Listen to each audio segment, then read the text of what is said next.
Skala penerapan sistem ERP pada PT Telkomsel. Perkenalkan, nama saya Laode Jimmy Nur Hadi, NIM 20110089. Kelas B Sistem Informasi S1. Di sini ada kata pengantarnya, ada daftar isi, dan kita lanjut di bab 1, pendahuluan. Yang pertama ada latar belakang 1.1 latar belakang profil PT Telkomsel. PT Telekomunikasi Indonesia, Telkom perseroan atau perusahaan, adalah penyedia layanan telekomunikasi dan jaringan terbesar di Indonesia.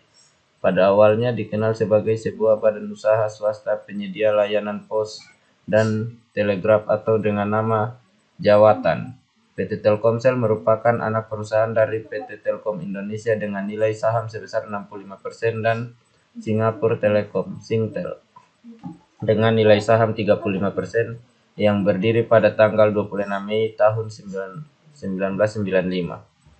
Sejarah PT Telkomsel. Sejak berdiri pada tanggal 26 Mei 1995, Telkomsel secara konsisten melayani negeri, menghadirkan akses telekomunikasi kepada masyarakat Indonesia yang tersebar dari Sabang sampai Merauke. Saat ini Telkomsel adalah operator seluler terbesar di Indonesia dengan 178 juta pelanggan, dan untuk melayani pelanggannya yang tersebar di seluruh Indonesia, termasuk juga di daerah terpencil dan pulau terluar serta daerah perbatasan negara, Telkomsel menggelar lebih dari 146.000 BTS. Telkomsel secara konsisten mengimplementasikan teknologi seluler terkini dan menjadi yang pertama meluncurkan secara komersial layanan mobile 4G LTE di Indonesia. Memasuki era digital, Telkomsel terus mengembangkan bisnis digital, diantaranya digital advertising, digital lifestyle, mobile financial service, dan Internet of Things. Untuk melayani kebutuhan pelanggan, Telkomsel menggelar call center 24 jam dan layanan Grapari yang tersebar di seluruh Indonesia. Untuk memberikan layanan prima kepada masyarakat di dalam menikmati gaya hidup digital lifestyle, Telkomsel turut membangun ekosistem digital di tanah air melalui berbagai upaya pengembangan DNI, Device, Network, and Application, yang diharapkan akan mempercepat terbentuknya masyarakat digital Indonesia. Selain itu, Telkomsel juga aktif mendorong generasi muda untuk secara positif menggunakan teknologi. Telkomsel akan selalu hadir untuk menginspirasi masyarakat dengan memanfaatkan teknologi terdepan, produk dan layanan kompetitif, serta solusi inovatif. Hal ini akan mengantarkan Indonesia menuju perekonomian masyarakat berbasis broadband sesuai roadmap teknologi seluler. Kecintaan pada negeri mendorong Telkomsel untuk terus berkreasi menghadirkan layanan telekomunikasi terbaik bagi masyarakat Indonesia. Selanjutnya 1.2 Visi dan misi perusahaan. Visi: the best and leading mobile lifestyle and solution provider in the region. Misi: deliver mobile lifestyle service and solution in excellent way that exceed customer expectation, create value for all stakeholders and the economic development of the nation. Selanjutnya 1.3 Proses bisnis perusahaan. Telkom berupaya untuk menerapkan prinsip-prinsip tata kelola perusahaan yang baik, good corporate governance, GCG, dalam menjalankan proses bisnisnya. Telkom menerapkan 5 prinsip tata kelola perusahaan yang baik, yaitu prinsip transparan, prinsip akuntabilitas, prinsip tanggung jawab, prinsip independensi, dan prinsip kesetaraan dan kewajaran. Tata kelola perusahaan PT Telkom Indonesia juga mencakup hubungan antara para pemangku kepentingan stakeholder yang terlibat serta tujuan pengelolaan perusahaan. Pihak-pihak utama dalam tata kelola perusahaan adalah pemegang saham, manajemen, dan dewan direksi. Pemangku kepentingan lainnya termasuk karyawan, pemasok, pelanggan, bank dan kreditor lain, regulator, lingkungan, serta masyarakat luas. Kemudian ada bagian 1.4 fungsi perencanaan sumber daya ERP. Enterprise Resource Planning merupakan faktor penting dalam kesuksesan perusahaan. Telkomsel akan selalu hadir dengan memanfaatkan teknologi terdepan, produk dan layanan kompetitif serta solusi inovatif. Selanjutnya 1.5 keuntungan yang dapat diukur dalam perencanaan sumber daya perusahaan. Kelebihan yang digunakan perusahaan PT Telkomsel. 1. PT Telkom dapat membuat forecasting dan estimasi dalam rangka analisa konsumen dengan lebih akurat. 2. Integrasi yang lebih baik dengan pelanggan dan vendor. 3. Penerapan modul tambahan dari SAP yaitu SAP HR dan SAP Project System.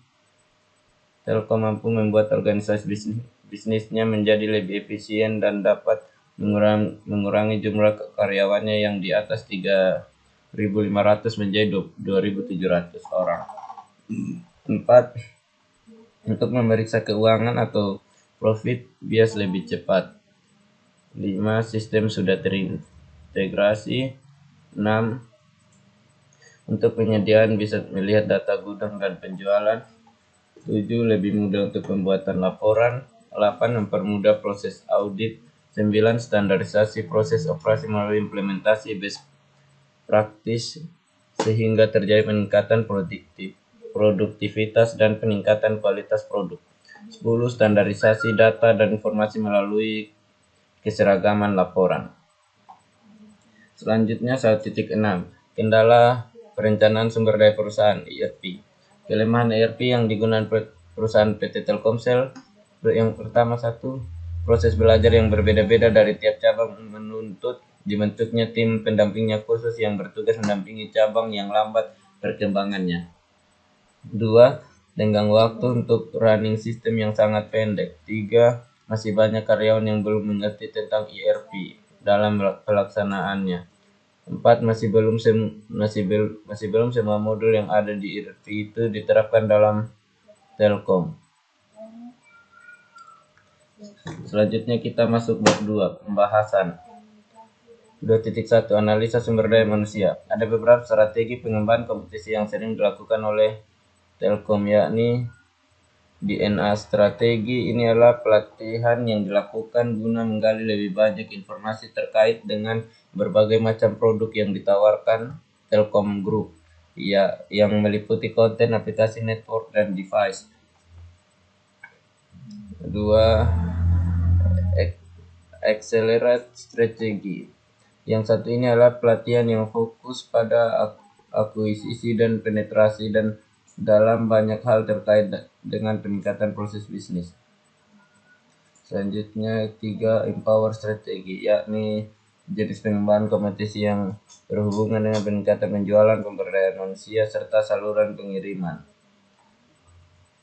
Selanjutnya 4. Lateral strategi, yakni jenis pelatihan yang mengarah kepada community marketing dan many-to-many marketing. 5. Selain keempat hal di atas, Telkom juga menyediakan program yang apik guna mengembangkan kepemimpinan di masa depan. Program-program tersebut biasanya disesuaikan dengan tingkat jabatan karyawan dan meliputi kepemimpinan tingkat senior, kepemimpinan tingkat menengah, dan kepemimpinan tingkat desa. Selanjutnya 2.2 Analisa infrastruktur. Infrastruktur dalam hal ini termasuk sistem pendukung untuk penerapan suatu proyek ERP. PT Telkomsel harus dapat membedakan infrastruktur yang benar-benar bisa diandalkan. 2.3 Analisa perangkat lunak. Perangkat lunak Siska adalah perangkat lunak utama yang dipakai PT Telkom. Dan 1. Majalaya, software ini berbasis web yang bisa diakses dalam jaringan internet. Siska menangani berbagai macam masalah jaringan. Siska dikembangkan dengan fasilitas parameterisasi yang bisa mengadaptasi kebutuhan akan deskripsi infrastruktur dan layanan secara lengkap. Siska Gaya Network dapat dengan cepat disesuaikan tidak hanya dengan perangkat baru tetapi juga dengan teknologi baru melalui fasilitas perangkat khusus. Selanjutnya 2.4 modul-modul yang diimplementasikan. ERP yang digunakan oleh PT Telkomsel adalah SAP R3 Enterprise. Diterapkannya alat bantu ERP ini dikarenakan tuntutan suatu perusahaan untuk mengikuti standar internasional, legasi informasi sistem, bagaimana peran penjualan, analisis terhadap biaya, dan bagaimana penulisan best practice, best process, and best functionality ke dalam suatu perangkat lunak. Selanjutnya fungsi dari 2.5 fungsi dari modul. SAP R3 Enterprise bersifat kemampuan yang handal dan memiliki catatan prestasi pada bisnis telekomunikasi. Kedua, mentransformasi PT Telkom menjadi operator kelas dunia dengan sistem benchmark kelas dunia yang juga menawarkan peningkatan kualitas pada infrastruktur IT yang sudah ada sebelumnya dengan zero defect process. Selanjutnya 2.6 ERP software. Perangkat lunak Isiska adalah perangkat lunak utama yang dipakai PT Telkom Kansat Majalaya. Software ini berbasis web yang bisa diakses dalam jaringan internet. Isiska menangani berbagai macam masalah jaringan.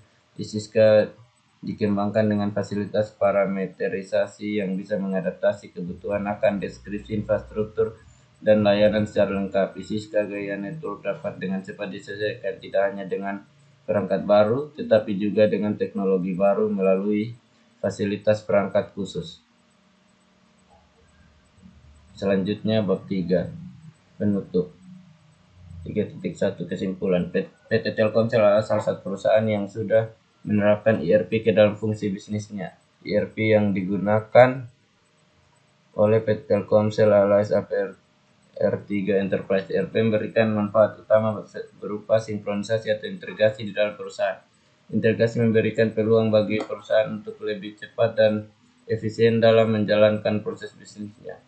Terdapat kelebihan dan kekurangan dari ERP yang diterapkan di PT Telkomsel. Implementasi ERP pada perusahaan dapat memberikan banyak keuntungan asalkan mampu diimplementasi dengan baik.